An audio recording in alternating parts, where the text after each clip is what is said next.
Olá para você que acompanha o My News. Nós estamos começando agora mais um Além das Manchetes, direto do Cine Reag Belas Artes, em parceria com a Reag Investimentos. E hoje nós vamos ter como convidado o Luiz Carlos Mendonça de Barros, economista, engenheiro, ator atuante, experiente no mercado financeiro, ex-presidente do BNDES e ex-ministro das Comunicações. Voltamos já já.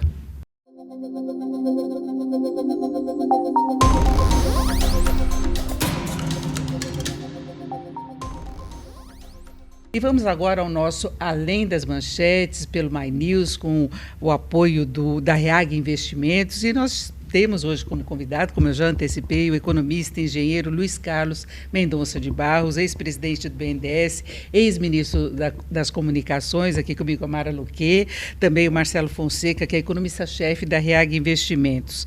Luiz Carlos Mendonça de Barros, obrigada pela presença. É um prazer estar com vocês aqui.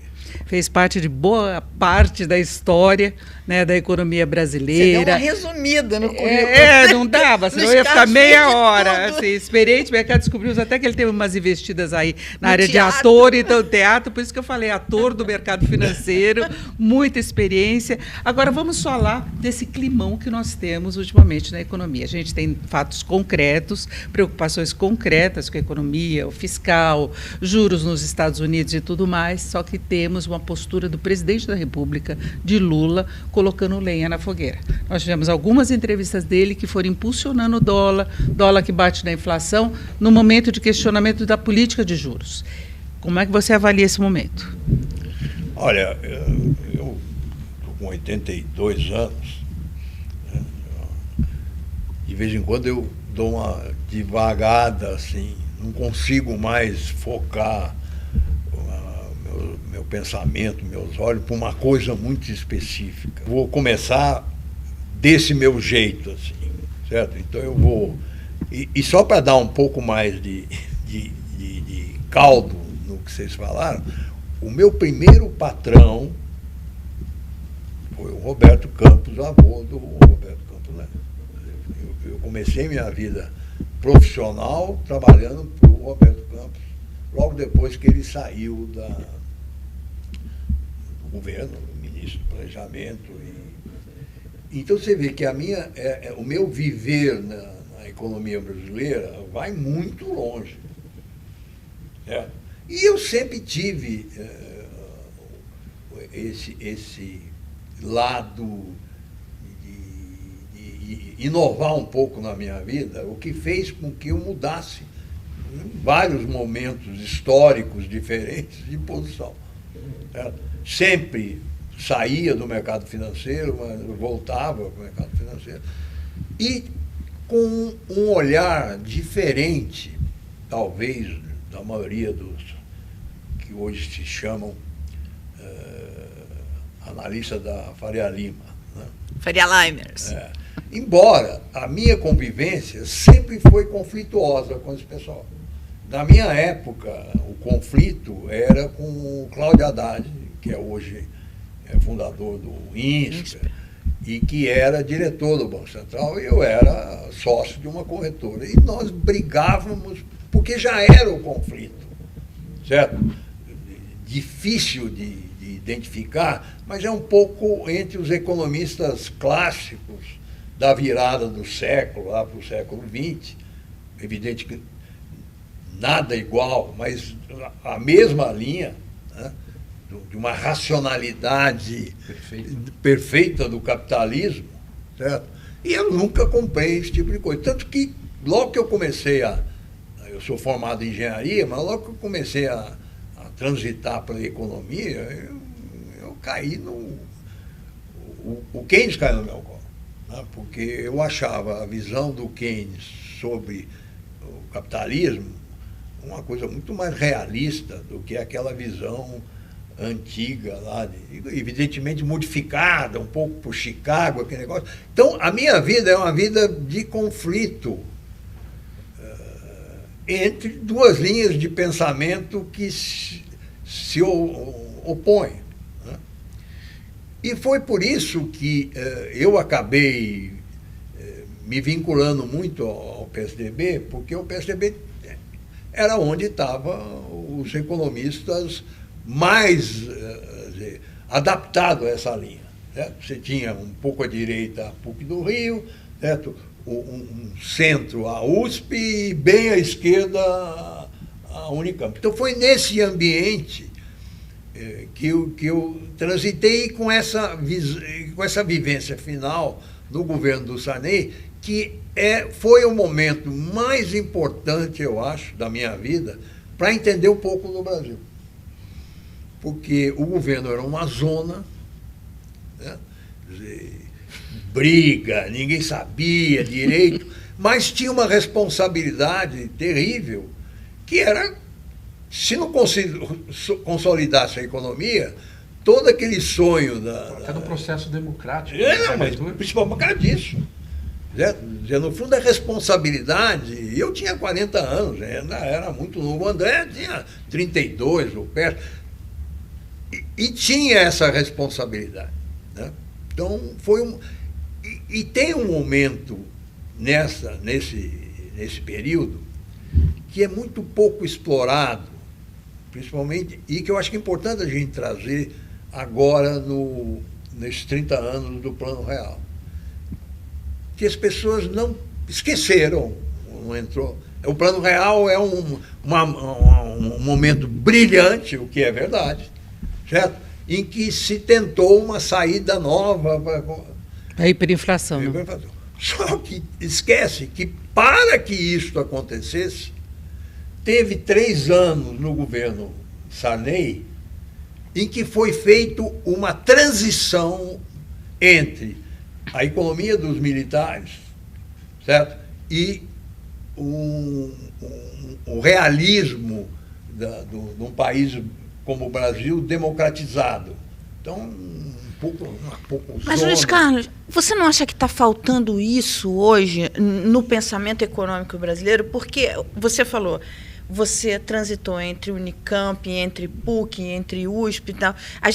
O Roberto Campos, o avô, e Celso Furtado eram amigos, trocavam ideias, enfim, e pensamentos econômicos antagônicos. Não falta isso hoje? Todo mundo acha que vai resolver assim a economia. E a economia e a questão fiscal é muito complexa nesse país. Mas o que eu diria é que a grande diferença hoje, que a hegemonia desse pensamento econômico mais conservador é muito maior do que a nossa época. Muito maior. Certo? Porque, vamos dizer assim, ele é visto hoje como quase uma armação perfeita para um país como o Brasil se desenvolver. E mais do que isso, sem ela não tem futuro. Isso é o problema. E aí você está falando desse modelo do tripé, meta de inflação?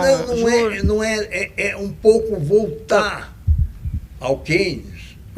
Para mim, qual foi o grande mérito do Keynes? Foi de ver o realismo das coisas, né? de que toda aquela montagem que foi criada, principalmente pelos clássicos, extremamente racional, você tem uma regra de bolo, que seguiu aquela regra de bolo, não tem mais problema para frente. Nós estamos um pouco nisso de novo. Então, mas virou um pouco dilema você tentar desenvolver a economia brasileira, fazer a economia crescer, corrigindo problemas sociais, ao mesmo tempo que se convive com metas fiscais e de inflação. E aí tem esse conflito entre Lula e o que a gente pode falar de Faria Lima, mas seria um pensamento... E o próprio Haddad, atualmente. E até o próprio Haddad. Eu acho que é mais complicado do que isso. Porque nós tínhamos um meio de campo. Certo? O PSDB, a formação econômica dele tinha esse debate interno. O próprio PSDB, ou próprio economistas do PSDB, evoluíram para uma situação de absoluta exclusão, por exemplo, do André lá na Residência. Eu vivi os primórdios do Real, como é que foi formando aquilo, certo? Do lado dele, certo? E realmente, eu e o André, voltando um pouco para trás, é que comandamos essa fase inicial do Plano Real, que foi fazer uma grande reformulação do sistema fiscal e do sistema financeiro. Inclusive, vocês acabaram com a conta movimento, não, por exemplo. Não é que acabaram com a conta movimento só.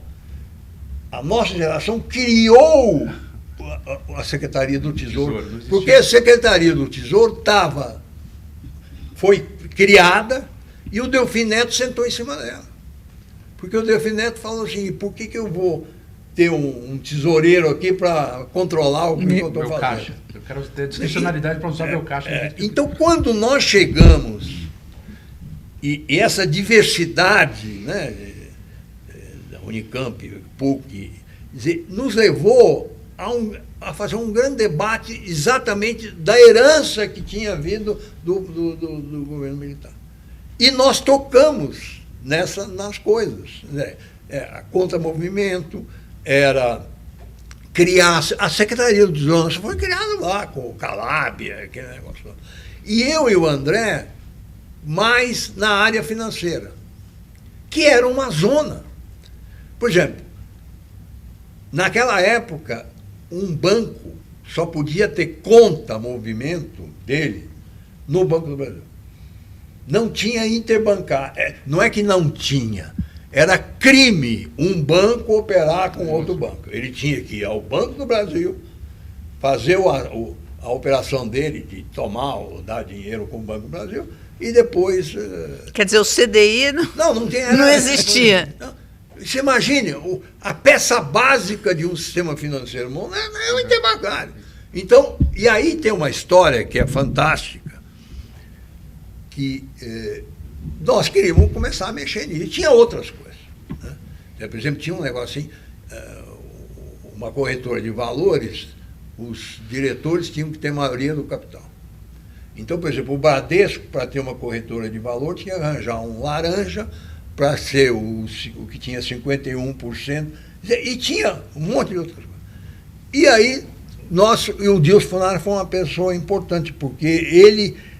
tanto que quem assinou o fim da conta movimento foi ele, o Dilson Funari. E aí nós caímos, eu e o André, nas graças do Saulo Ramos, que era o advogado-geral do Sarney.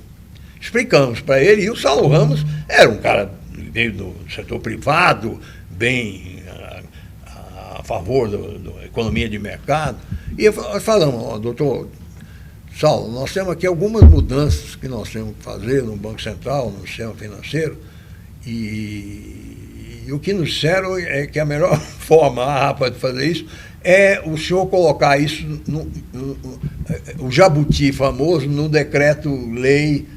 Naquela época tinha a medida provisória chamada decreto-lei, só que era mais forte. Porque uma vez decretado, né, o decreto-lei, não podia mexer virava mais. Lei já, virava lei. Não era sujeito à aprovação do... E aí nós explicamos um pouco para ele, e ele falou, olha, eu vou falar com o presidente.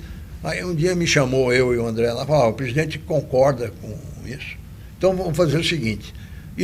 E é verdade, eu falei para ele, olha, doutor Saulo, quando eu cheguei no Banco Central, o Gustavo Loyola, que era o chefe da área de normas do Banco Central, era na minha área, eu comecei a falar que nós estávamos querendo fazer isso, e ele falou, os caras, vem cá comigo. Entrou na sala dele, abriu uma gaveta, cheia de papel. Tudo que vocês querem fazer está aqui, já está escrito.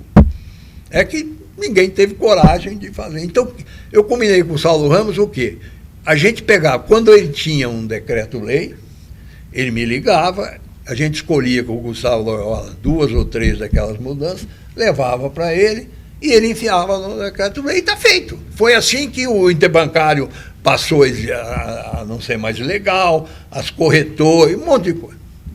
E é uma coisa engraçada porque isso foi numa sequência. Até que um dia o Saulo Ramos me ligou, os caras, vamos fazer o seguinte, eu estou muito ocupado, então às vezes você quer fazer uma dessas mudanças, eu não estou disponível, vamos fazer o seguinte, a partir de agora, a minha secretária liga para o senhor Diz que o Saulo Ramos diz que tem um decreto-lei, aí você manda para ela. Você vê o compliance deixou a ser feito pelo ministro e passou a ser feito por nós, e foi assim que... Quer dizer, Saulo Ramos teve um papel fundamental nessa reformulação agora, do mercado financeiro. É isso que eu estou dizendo. O Plano Real deu certo porque teve essa etapa. Tanto que o que se discute hoje, o Milei, o programa dele, que não teve isso.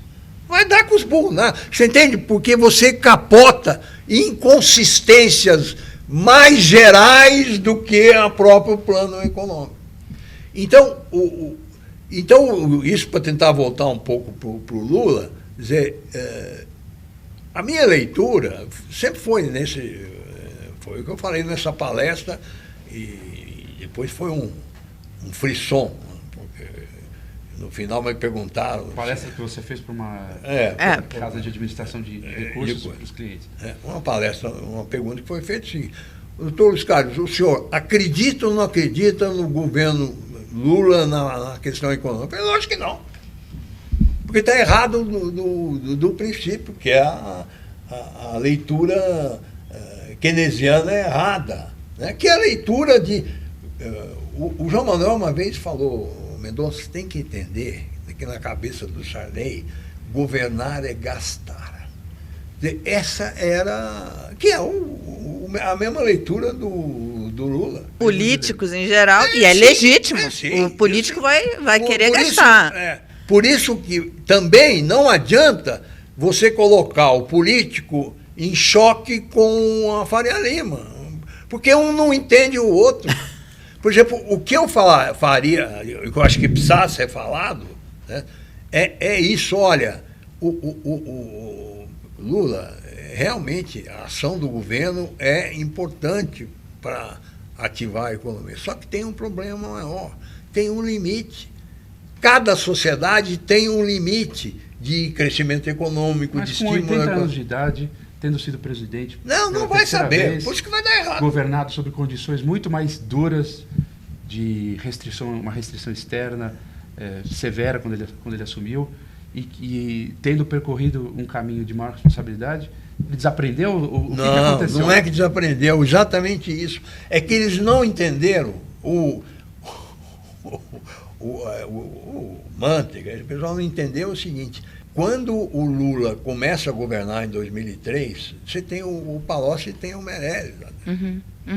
Então, a economia, ela tinha uma racionalidade, pegou um vento de cauda, foi. Só que chegou, eu tenho até hoje o gráfico, em 2010, a demanda agregada brasileira cresceu 12% ao ano. Já no... aí é que faltou alguém dizer, vamos dar uma moderada, certo? Por quê? Porque nós esticamos demais.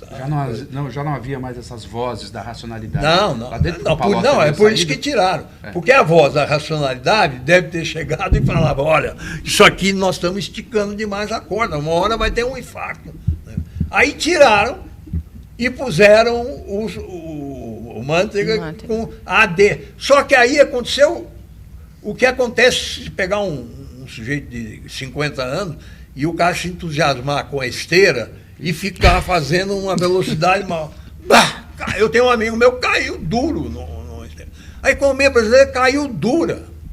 E na hora que começou a dar sinais de desaquecimento, que é 2012, 2013... Eles redobraram a aposta. A Dilma, a Unicamp... É o desespero para não perder o que acha que conquistou, porque a cabeça deles tem esse... Eles acham que o estímulo do governo é perene. Isso é, se eu continuar o estímulo, eu continuo crescendo. E é o grande problema da Unicamp, um dos grandes problemas, não percebe que há uma limitação de fatores na economia. O jargão econômico, desculpa de interromper, é que a Unicamp, ela se preocupa ou foca exclusivamente no que chama no lado da demanda. Então, estimular a demanda significa crescer. Isso só é verdade no curto prazo, quando você tem, por alguma razão, uma economia que não está ocupando todos os seus fatores de produção. Só que eles não lembram que existe o lado da oferta. O crescimento, ao longo do tempo, ele é resultado de ações que aumentem a capacidade produtiva da economia, mais estoque de capital, conhecimento, só que isso é completamente ignorado por eles. O que o Lula devia fazer agora, e não vai fazer porque os economistas não têm, nós estamos crescendo 3% ao ano. Com uma certa forma, olha o que está acontecendo no mercado de trabalho, não precisa de mais estímulo, o próprio estímulo da economia. O que tinha que fazer agora é falar assim, o que pode afetar... Ele mesmo disse ontem, nós estamos num bom momento. Ele tem que reconhecer. O problema da Faria Lima é que ele não consegue olhar para a economia funcionando. Ele só consegue olhar para as variáveis dele projetado para frente. Mas se você olhar a economia esse ano, revisaram agora, tudo está crescendo, vai crescer mais do que estava esperado. Crédito, renda. Era hora de preservar isso. Mas aí você não acha que entra o componente chamado o componente político, porque por razões que são motivo de grande debate hoje em dia, a gente não tem nesse momento aquela associação que a gente costumava ter entre o desempenho econômico e a popularidade do ocupante. Eu sei. E isso, você não acha que está apertando alguns botões de pânico lá dentro? Não, eu acho que não é isso. Eu acho que eles não entendem assim. Porque hoje o que o Lula tinha que fazer é o seguinte, chamar o Haddad, fazer um programa de redução de gastos, por mais medíocre que seja, certo? E falar, porque é isso que a Faria Lima está pedindo para deixar a economia. Por exemplo, passar um recado diferente, é isso. Esse bom momento, manter esse bom momento. E esse é um pouco o lado keynesiano que é sempre no agregado, certo? Você não pode olhar nos pontinhos, é no agregado que define como anda uma sociedade, certo? E hoje, claramente, o que a Faria Lima está pedindo é muito pouco para acalmar os ânimos. Mesmo porque essa subida do dólar não tem fôlego, porque não está faltando dólar ainda, certo? Então, o que acontece? Era isso que ele devia fazer. E seria fácil. Chama, faz um programa, acalma todo mundo.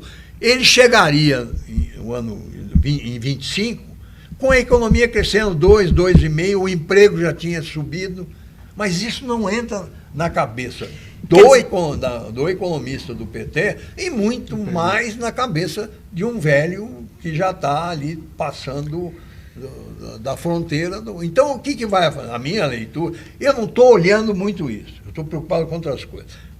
Mas o que eu acho que vai acontecer é isso, essa agressão ao mínimo de racionalidade liberal, certo? Vai provocar uma crise nos 2 últimos anos do Lula, que não precisava. A mesma coisa, se tivesse chegado em 2010, tivesse mantido o Palocci, ia dar uma desacelerada, porque tinha que desacelerar. A gente teria evitado a crise de 2014 e 2016. Essa é a história. A gente está repetindo. Agora, Luiz Carlos, você falou que isso não te preocupa. O que te preocupa? O que me preocupa? Me preocupa é o vazio que nós temos no Brasil hoje de liderança. Vazio político. Vazio político. O PT, o PSDB acabou. Quando você vê um cara como o governador, o Pirillo, sendo o líder, e aqui o Zé Aníbal, presidente, certo? Acabou. Né? E o PT vai acontecer a mesma coisa, porque não tem liderança. A liderança que teria, né, para hoje trabalhar, dar a ele um espaço de influência na economia, era o Haddad. Mas eles vão destruir o Haddad, já virou um inimigo. Né? Então, e aí eu pergunto o seguinte, e depois, o que vem? Essa é a minha preocupação. Aliás, não é só no Brasil. Nós estamos mundo, uma crise hoje que nós estamos vivendo. Agora, a falta de liderança. Eu estou dizendo, eu estava conversando com a minha mulher, ainda bem que nós vamos embora. Antes do circo pega fogo.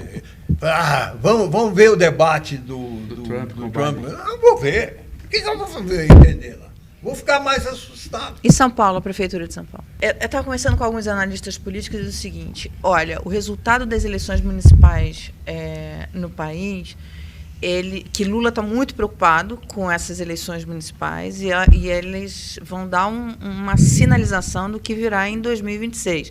Numa entrevista com o Ciro, por exemplo, ele falou: se o Pablo Marçal ganhar em São Paulo, é o próximo presidente, vai ser o próximo presidente de 2026. O Jânio Quadros, eu sou mais velho que você, e foi o Jânio Quadros. Eu não imaginava. Nós voltamos a isso. Este equilíbrio do PSDB e o governo do Sarney foi o momento mais rico disso. Porque você tinha 3 ministérios aí da economia, né? 3 visões diferentes.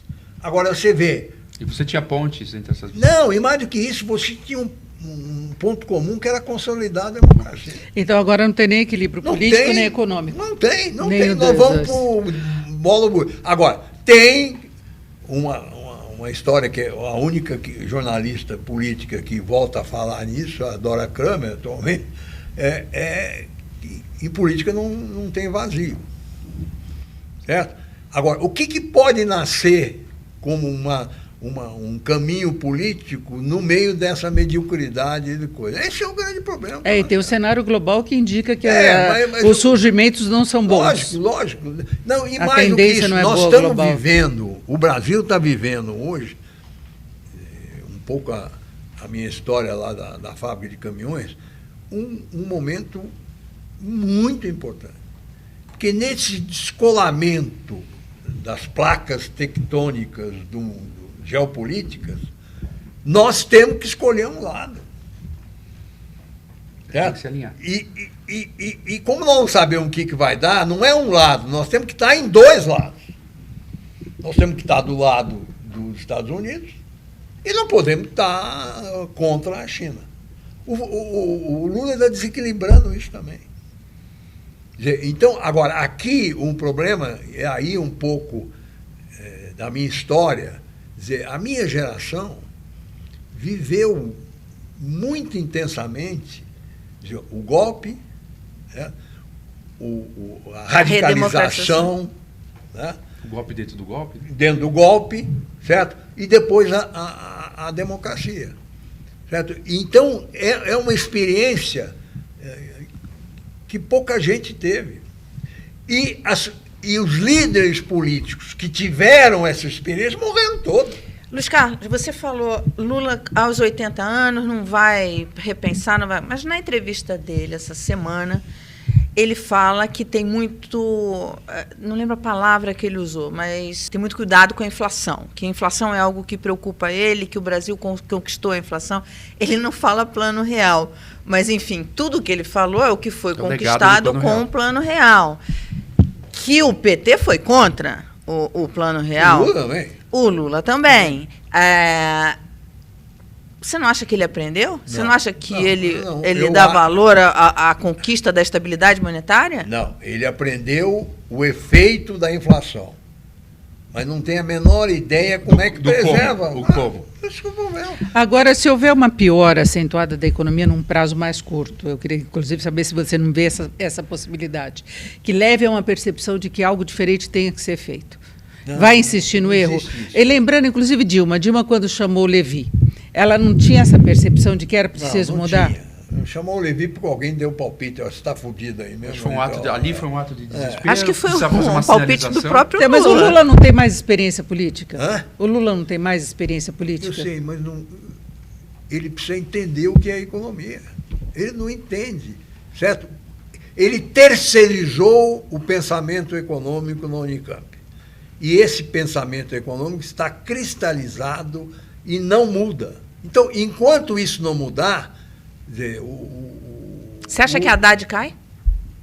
Eu acho que pode cair. Eu acho que mais para frente... Primeira coisa, ele diz assim, eu não vejo nenhuma crise no curto prazo. Não tem esse desequilíbrio. O desequilíbrio fiscal que existe, ele precisa ser tensionado demais, que é o que faz esse pessoal. E a Faria Lima, hoje, todos os economistas mais importantes passaram pela Secretaria do Tesouro. O cara que passa pela Secretaria do Tesouro, ele tem que ir pegar um analista, um psicólogo. Ele sabe das limitações. Não, né? porque ele é massacrado todos os dias. Exatamente. Porque ele está enxergando o que tem, está enxergando o que precisa fazer e ninguém ouve, escuta ele. Eu estou dizendo um negócio do apagão. O apagão aconteceu aqui no Brasil não porque não tinha o que fazer, é porque a Secretaria do Tesouro, o cara disse que não pode gastar abaixo da linha, aquele negócio todo.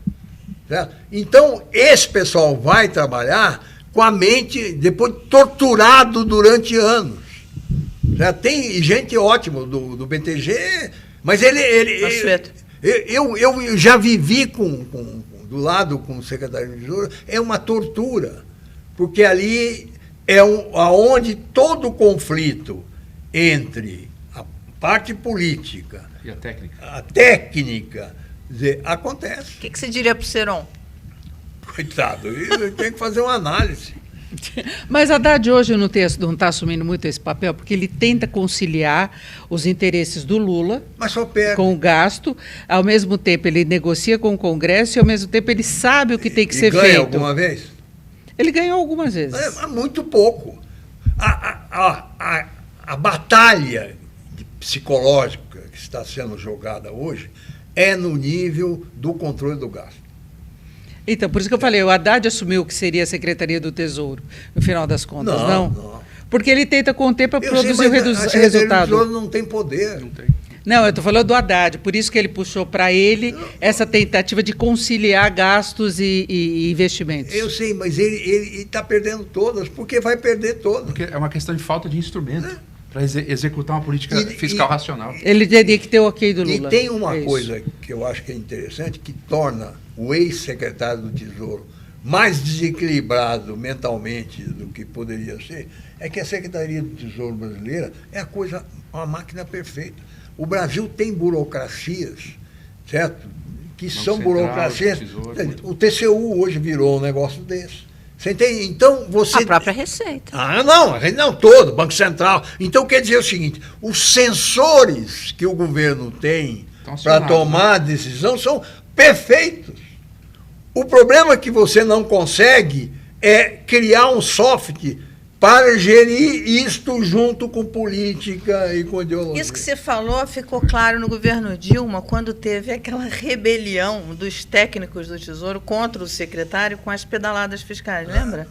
Eles foram lá e enfrentaram. É um coitado o Tesouro, porque você está todo dia tomando choque, porque o sistema de Tesouro, quando foi montado, ele tem um sistema de choque na cadeira do secretário. O cara ficou o dia inteiro, cara. E não tem o que fazer. Você entende? Então dá nisso. Aí vem, por exemplo, a menina do Santander, que tem outra coitada que está ainda. E você vê que esse pessoal erra também. A projeção para a dívida pública estar em 100% do PIB foi feita 2, 3 anos atrás.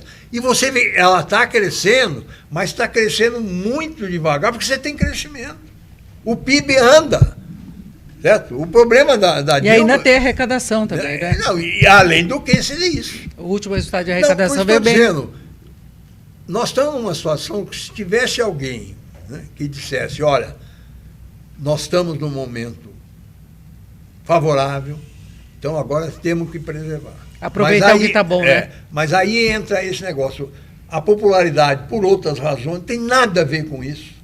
A popularidade está baixa porque está radicalizada a sociedade. E aí não adianta. O cara que é contra o Lula é contra o Lula, esteja crescendo, não esteja crescendo. Qualquer percepção negativa então nós vamos aumenta. para uma eleição perigosíssima. 2026. Porque vai estar tudo aberto. Sem que você tenha um nome que possa representar. Você tem o governador de São Paulo?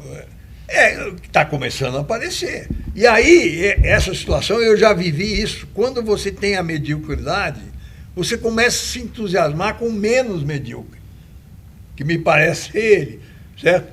Mas então a minha preocupação maior é que nós estamos no fim de um ciclo que começou no Sarney com essa união, até para preservar a democracia, certo? E nós vivemos isso é quanto? 83, certo? Até um pouco antes, porque a mobilização para direta já, aquele negócio todo, já fez isso. Vocês são quanto? 40 anos? A sua preocupação é que algo que vá vem contra a democracia? Não, eu não sei. Em 2026? A minha preocupação é que pode dar qualquer coisa. Então, mas na tua ideia, se qualquer coisa seria para que caminho? O pior? Falta de governança. Falta de governança. Mas falta de governança não seria já essa gestão de não saber administrar os pontos eu bons? Sei, mas ela é uma falta de governança num nível muito mais baixo, porque nós estamos falando na margem. Usando o conceito de margem, a falta de governança hoje é no nível acima. O ambiente é bom. O que falta é uma visão de o que eu tenho que fazer agora para preservar. E isso, infelizmente, a Unicamp... Mas aí tem uma outra incerteza colocada aí no horizonte, que é essa questão de Banco Central, que vai ter mudança de comando, e Lula falou que não vai escolher por causa do mercado, o mercado vai ter que se adaptar. Banco Central estaria blindado para segurar pelo menos a inflação? O Banco Central pode ser o detonador da crise mais séria. Você acredita no fim da autonomia do Banco Central? Não, a autonomia não vai mexer, mas é só pôr gente lá. Isso. A execução mais feita. Então tem essa possibilidade, isso que eu estou falando. Mas, Luiz Carlos, a última decisão do Copom foi unânime e tinham 4 indicados do Lula, mas que votaram junto com o Roberto Campos. Eu sei, mas como é que esse cara não ia votar com o Roberto Campos? Certo? Porque era o correto. Ok, então, mas essa interferência do Lula... Você acha que o Lula está satisfeito? Limite. Não, tem limite. Agora, em dezembro, não. Eu acho que o Luiz Carlos está levantando um ponto que é o seguinte: o teste verdadeiro para determinar o compromisso do Banco Central agora. Não é agora. Tanto que após a escolha da presidência. A minha posição... quando a economia começar a desaquecer. A minha posição, até eu falei isso com o Oswaldo, ele ria, assim, o Roberto Campos já devia ter pedido demissão. Eu também acho. Você sabe, a gente percebe na vida, tem certos momentos que são críticos, que são os momentos que você pode mudar de posição antes de entrar na coisa. Tem timing para entrar e tem timing para sair. Tem timing. Mas ele então, já falou você está dizendo que Roberto Campos deveria pedir demissão? Já devia ter saído. Falou, não adianta eu ficar mais 6 meses se existe essa perspectiva.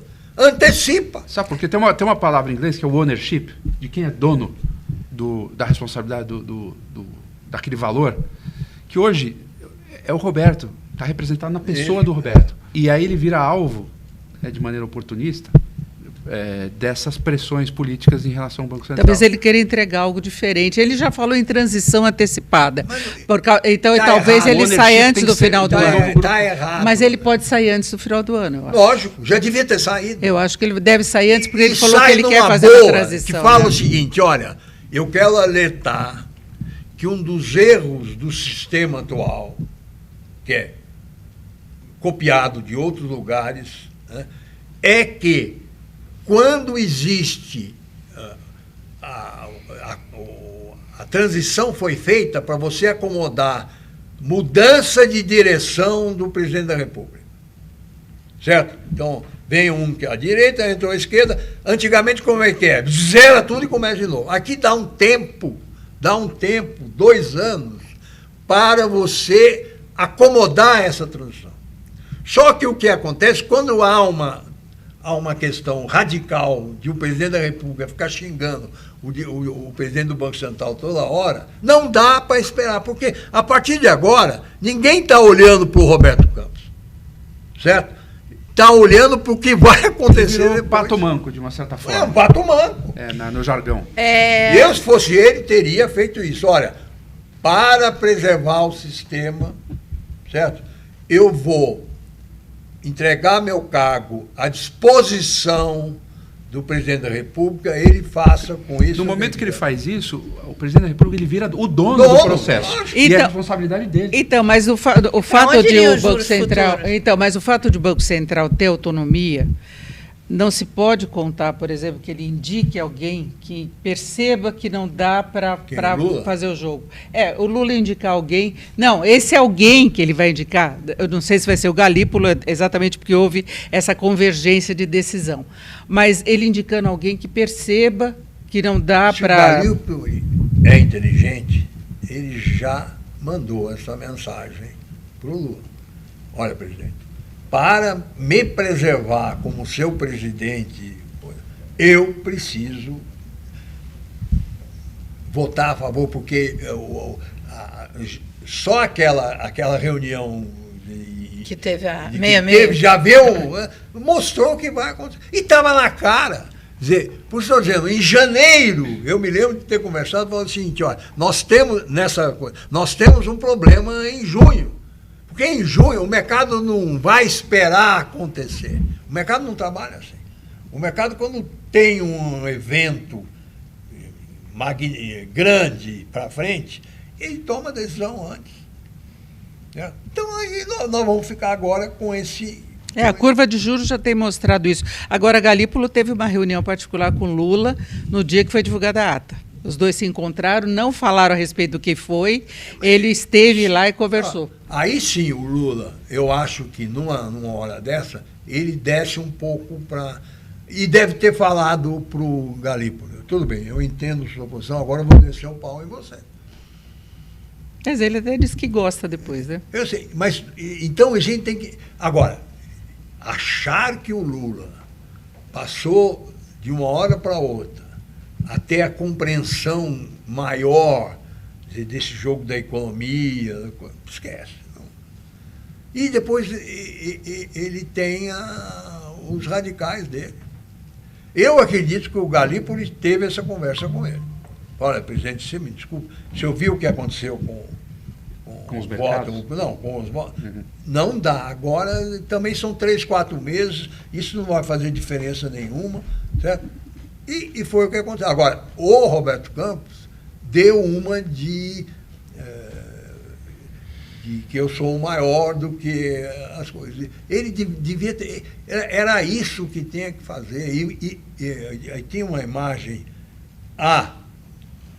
contar outra história que me contar. Quando eu fui nomeado para o Banco Central, um amigo meu chegou e falou assim, olha os caras, você vai para o governo, a porta de saída, ela é móvel. Então você entra na tua sala, tem a porta de saída. Aí ela começa a andar. Num movimento que você não consegue prever.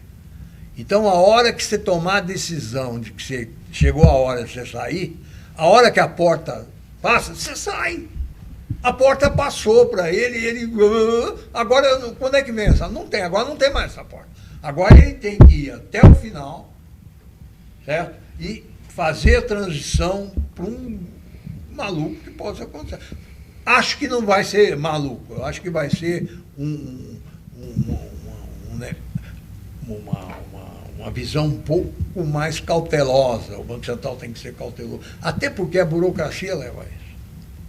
E o Banco Central, quando você entra lá, BNDES, no BNDES, por exemplo, eu fiquei 4, 5 meses e não conseguia achar nada.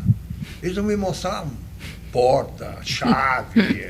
A Adelaide, que era minha secretária, até que um dia apareceu tudo. Por quê? Porque eles fizeram uma análise e falaram, não, esse rapaz está aí, chegou agora, é boa gente, aí vai. O menino da XP, o Fernando, ele é muito competente, veio com essa análise, já tem mais gente falando sobre isso, a respeito de que o próximo movimento vai ser de alta de juros. Você consegue ver não. O Banco Central já com uma pessoa apontada pelo Lula subindo juros nesses próximos 2 anos? Olha, tem uma outra coisa. Eu não sou o melhor para dar palpite, porque eu perdi essa capacidade do curto prazo. A minha vida profissional sempre foi olhar para frente, sim, tomar posição. Agora, isso tem que estar treinado. Eu não estou mais. Quer dizer, a minha visão hoje está embaçada por olhar para para depois da eleição, você entende? Então, quando eu percebi isso, eu parei de dar palpite. Agora, por exemplo, vai dar certo o Lula ou não vai dar certo em janeiro? Não, isso eu tenho uma visão minha, pode até estar errado, mas eu consigo enxergar. Agora, se vai subir juro ou abaixar juro, eu perdi essa...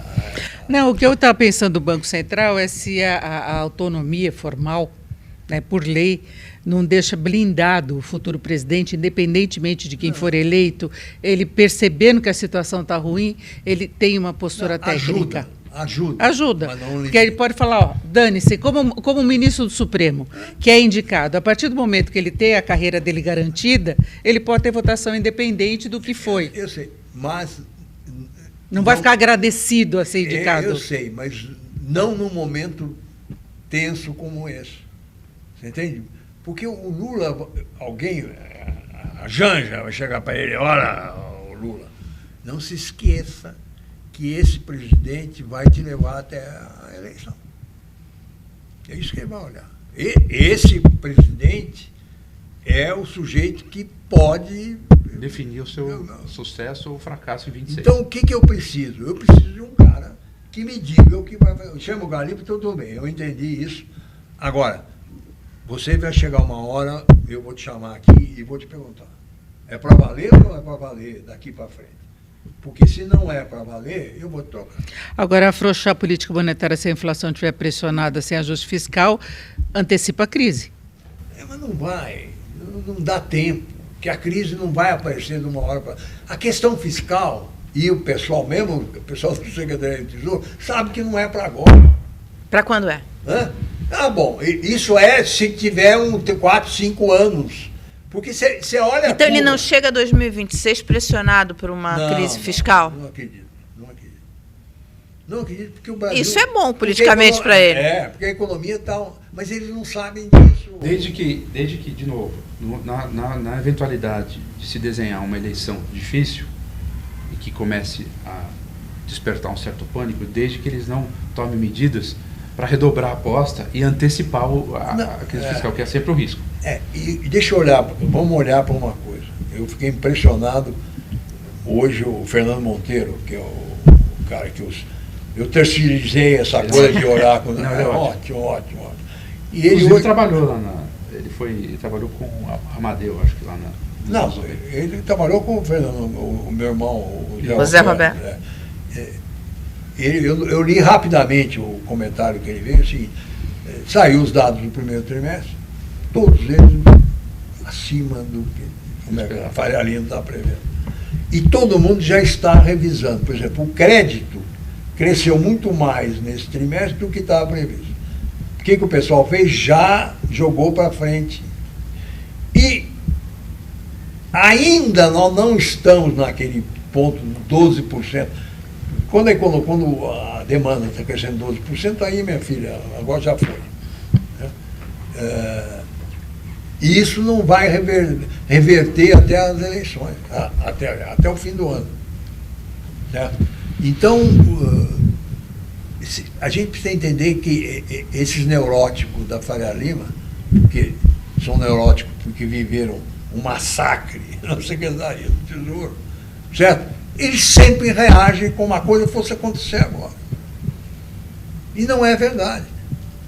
Certo? Então, o que tem é o seguinte, vamos ver o que eu penso. Nós estamos no limite do crescimento possível no Brasil. A tendência agora deve ser diminuir um pouco. Foi nesse momento que a Dilma reagiu como ela fez. Não, nós estamos muito longe disso, muito longe disso. Então, nós vamos chegar no fim do ano com uma economia ainda, como diz o Lula, num momento bom. Né? A grande risco do Lula é a hora que ele tiver controle do Banco Central. O Piketty, que nós todos conhecemos, não vai fazer porra louquice. Não vai. Não vai jogar. Não vai jogar o nome dele. O Galípolo eu conheço menos. Certo? E como o presidente é um outro problema, porque a ligação dele com o governo é muito mais próxima. Mas eu não vejo essa crise. O que eu vejo é, ao longo dos próximos 2 anos, se continua essa tendência, na virada do ano, nós vamos ter um reforço do lado mais à direita, porque vai apresentar um nome, Paulo Guedes, de que abre espaço para uma correção de rumo ainda para frente. Mas eu não vejo nenhuma grande crise, a não ser que seja provocado pelo governo. É exatamente esse ponto que eu estava colocando, de precipitar, de decisões equivocadas precipitarem. Não dá para dizer isso. E ele vai indicar outros 2 diretores do Banco Central também, não é só o presidente. Não, eu sei. Ele pode demitir, forçar o cara a pedir demissão, ele põe outro lá, isso pode fazer. Certo? Então, o que eu digo é o seguinte: cenário de crise nos últimos 2 anos, 30%, 40%, não vejo mais. Então, mas você não vê uma situação de crise no curto prazo, relativamente médio prazo.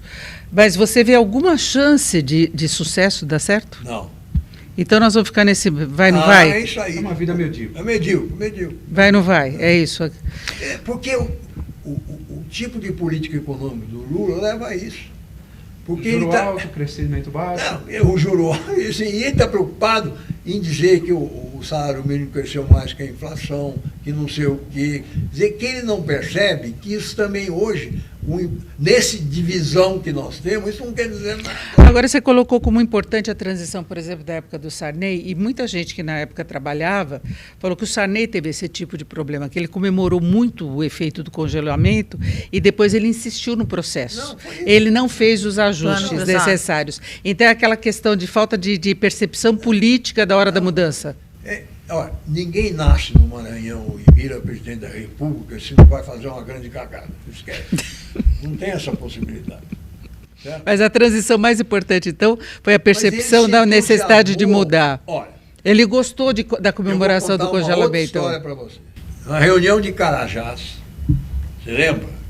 Foi uma reunião, por quê? Porque a equipe econômica, mesmo o pessoal do PT, estava começando a perceber que a coisa estava indo para o saco, o congelamento, aquele negócio. E queria fazer um movimento no sentido que é um pouco que o Haddad tentou fazer, ou está tentando fazer. É dar uma mensagem de mudança de rumo por conta exatamente do excesso de entusiasmo. E em Carajás, quando nós chegamos lá, eu nunca vi uma manifestação, só peão. Quem trabalhava e morava em Carajás era peão. O entusiasmo com o Dilson Funaro e com o Sarney. Você via que aquilo era real, de um pessoal que, olha, que maravilha. E nós combinamos de fazer o contrário. Aí escolhemos, eu me lembro que a discussão é a seguinte: vai falar um só, o Dilson falou, tem que ser um só que vai falar, e tem que ser o mais radical. Não pode, talvez, não sei, não, tem que dar uma merda, vai explodir aquele negócio. E o Pécio é que falou. Terminada a reunião, nós voltamos para São Paulo, para o Brasil, no avião do presidente. Aí, não sei se vocês lembram, tinha o Ivan Souza Mendes, que era um general do SNI. Certo? Ele vem no avião, lá atrás, conversar conosco e falou, olha, eu entendi o que vocês quiseram passar para o presidente. Agora, vou avisar vocês, não conseguiram. Quer dizer, o que era? Era saia desse clima de euforia, porque nós estamos começando a viver problema sério. Para fazer água.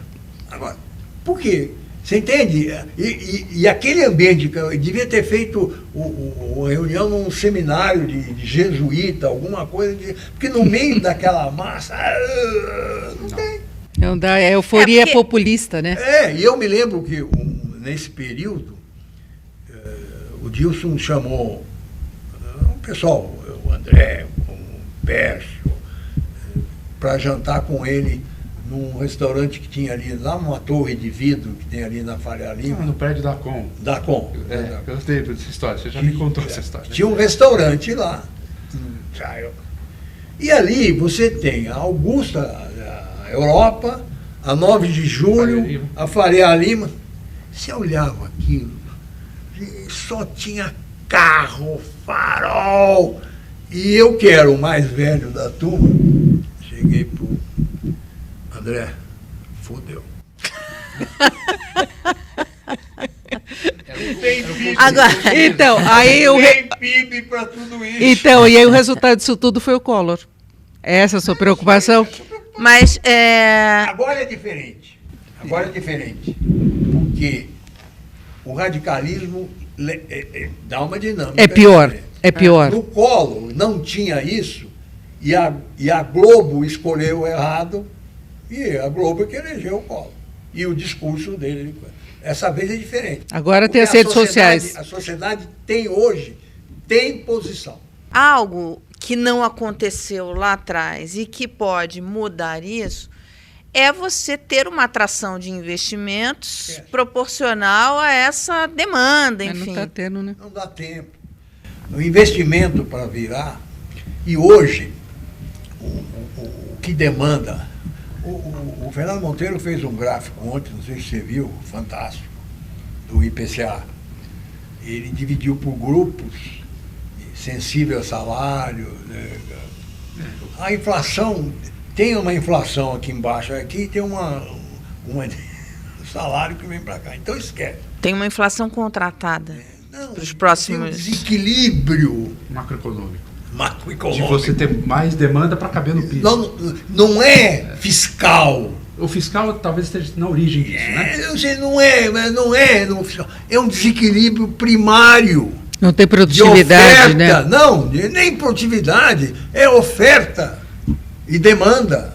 Mas quem está empurrando a demanda é o fiscal. A gente teve um aumento de 2 pontos do PIB com a PEC da transição.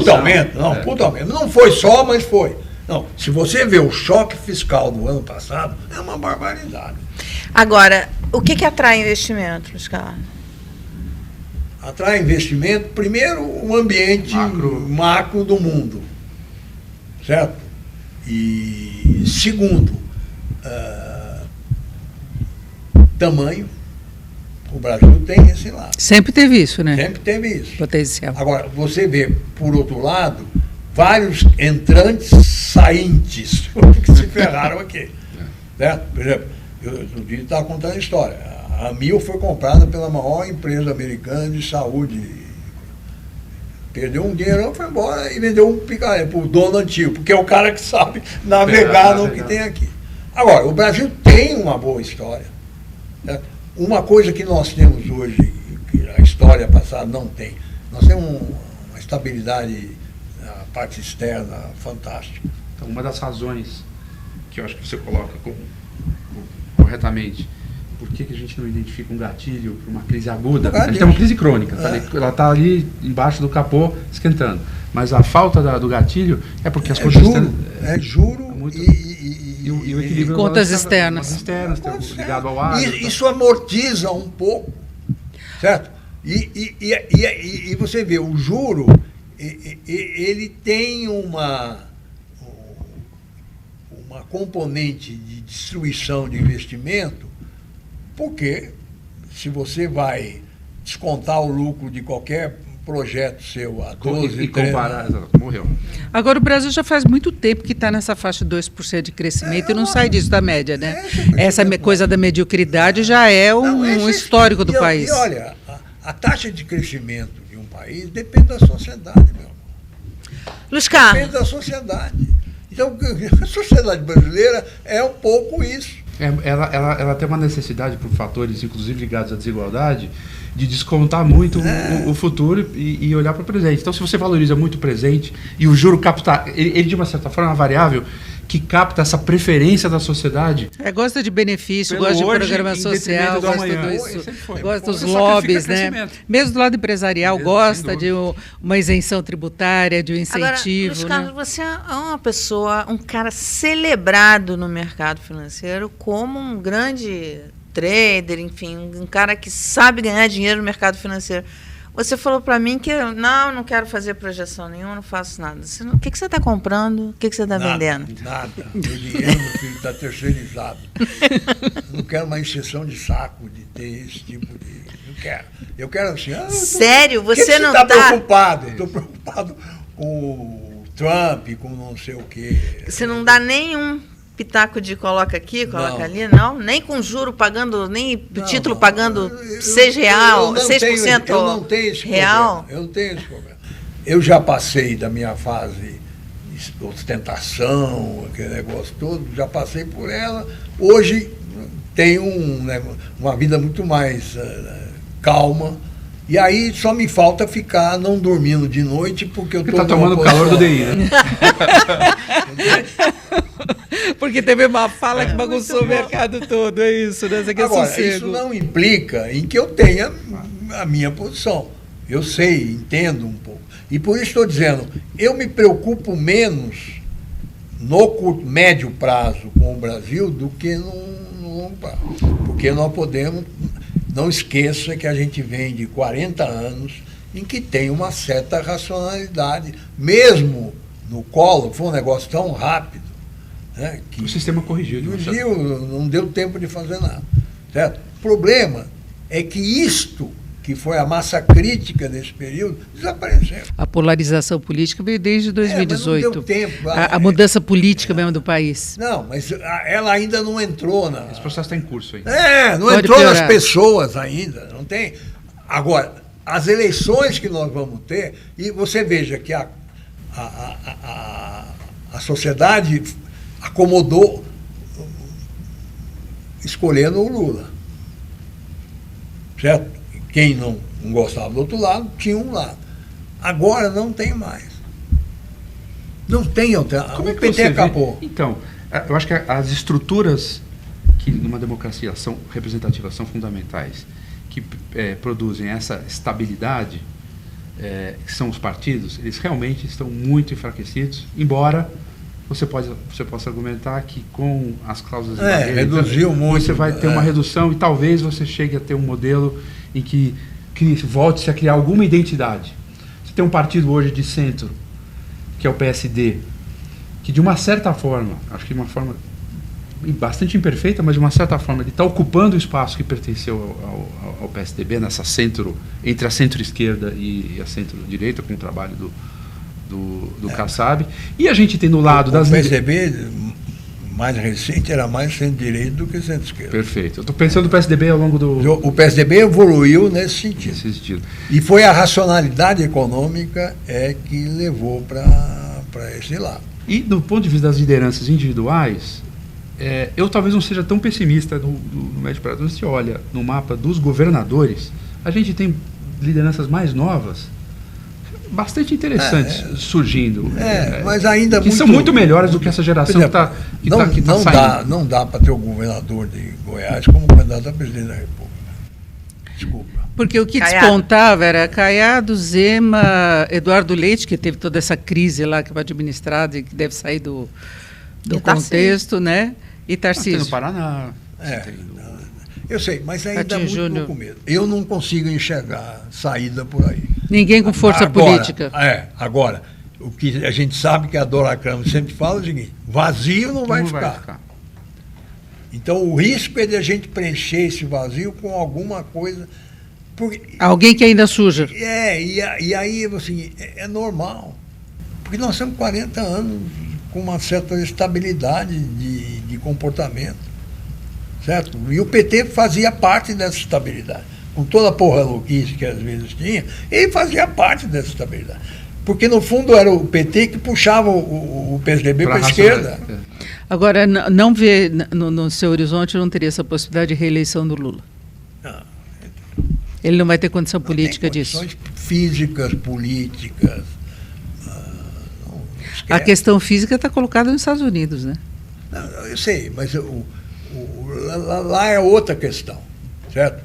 O problema que me assume os Estados Unidos é muito mais aquele negócio. Tem que ter os 12 mandamentos agora na sala de aula da molecada. Os Estados Unidos nós voltamos para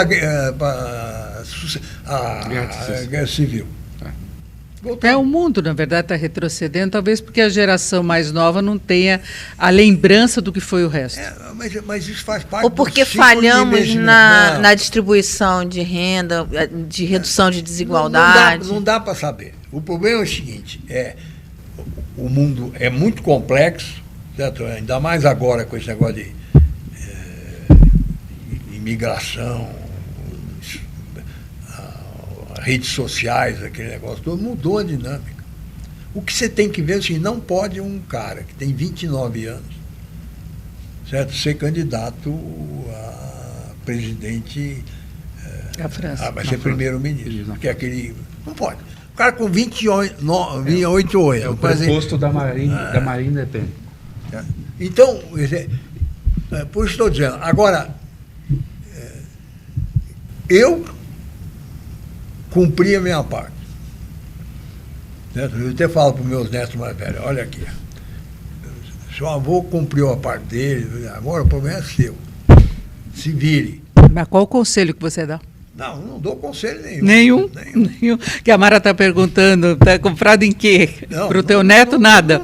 Ô, Luiz Carlos, eu quero ficar também, quero dormir tranquilo, não preocupar com coisa. Onde eu boto meu dinheiro? Põe no juro. Dinheiro que eu não tenho, né? Meu dinheiro eu botei todo aqui no My News. Põe no juro. Hoje não tem dúvida. Você vai fazer o quê? Mas você sabe que estava conversando com um amigo seu, que é nosso amigo em comum, e eu estava falando exatamente, falei, eu vivia a minha carreira de jornalista, de repórter da área econômica, enfim, com juro. Esse país é o país da renda fixa. É o país da renda. Vai, volta. A bolsa vai um pouco. É renda fixa, porque 6% de juro real.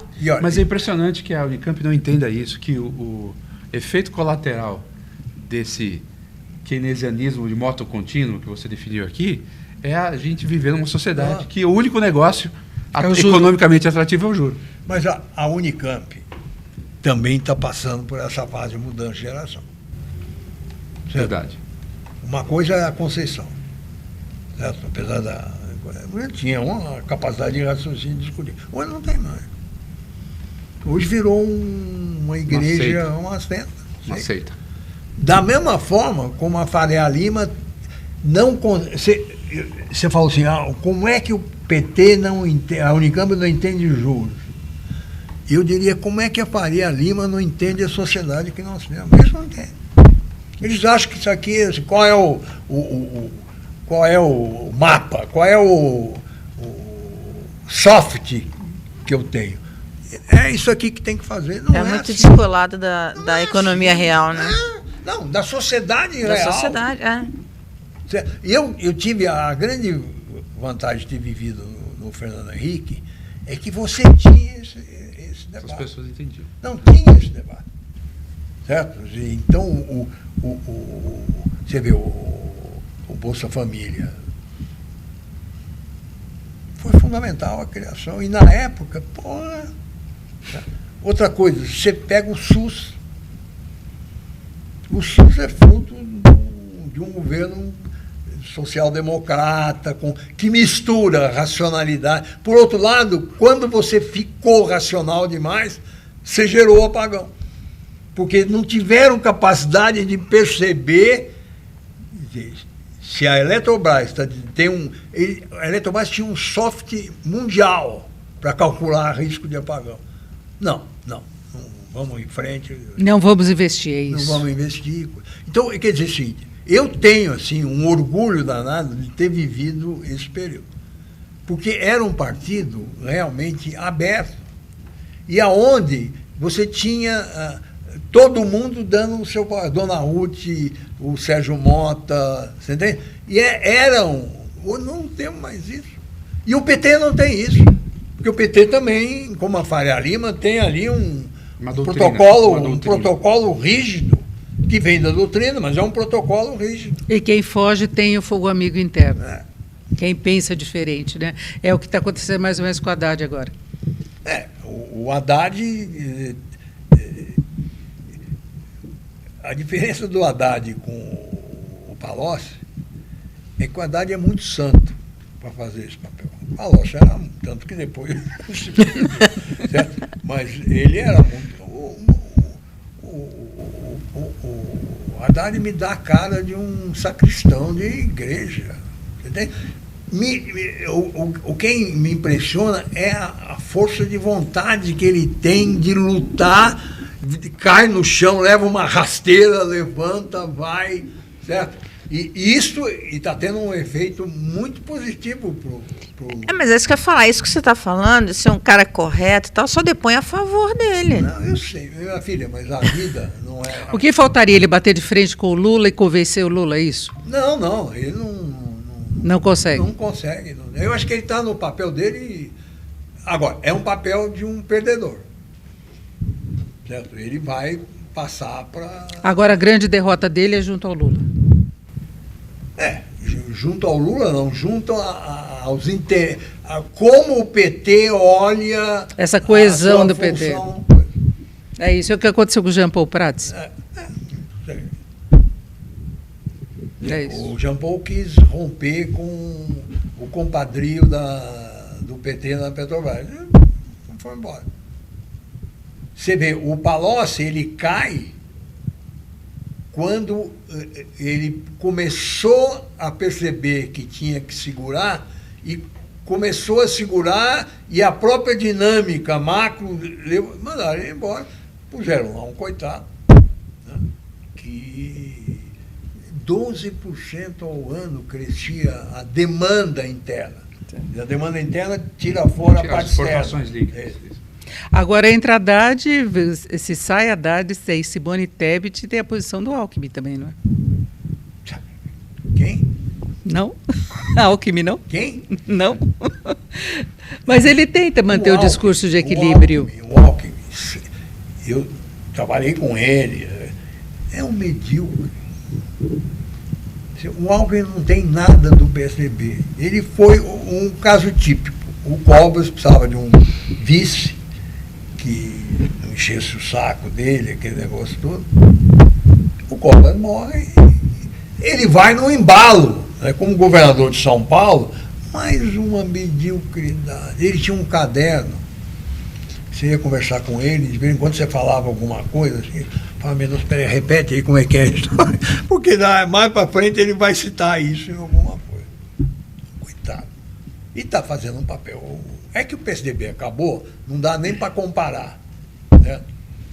Mas eu acho isso. Acho que o Lula acabou, o PT acabou. E nós vamos ter que montar Esse Lula acabou até 2026. Até lá ele segura. Não, segura.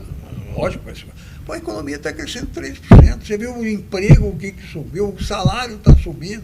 Como é que vai derrubar um cara desse? É que isso não se mantém, né? Pela mesma. A gente não está numa situação tão extrema como a que você. Não estamos. Muito longe disso. Nós estamos hoje no limite. Vai ter aquela. Que normalmente vai cair. Normalmente vai cair. O risco é que lá, como nós estávamos muito mais alto, quando dá a primeira caída, que é 2010 até 2012, é que forçou. Aí você vê. E aí, por Keynes. A volta é pequenininha, e aí afunda mesmo. Porque era um problema claro de desequilíbrio entre oferta e procura. Bom, vamos fechando por aqui o nosso Além das Manchetes. Só agradecer a presença de Luiz Carlos Mendonça de Barros, toda a sua história na economia brasileira, a experiência que passou aqui para a gente, né, Mara? Uma aula de Você sabe que eu quase fui sócia do Luiz Carlos. Nossa. Num jornal, lembra? Isso aí ia estar tranquila também agora. A gente ia montar um jornal, lembra? Por causa da Gazeta Mercantil. Nós chegamos a ter uma reunião. Foi antes da Fundação do Valor? Algumas reuniões. Foi. Aí um dia que nós já estávamos nos organizando, veio a informação de que a Globo Aí Celso Pinto chamou toda a equipe que estava montando esse jornal para ir para o Valor. Toda a audiência aqui acompanha Além das Manchetes. Voltamos na próxima semana e você tem toda uma série de programas para conferir tudo que está acontecendo com a economia brasileira. Obrigada pela audiência.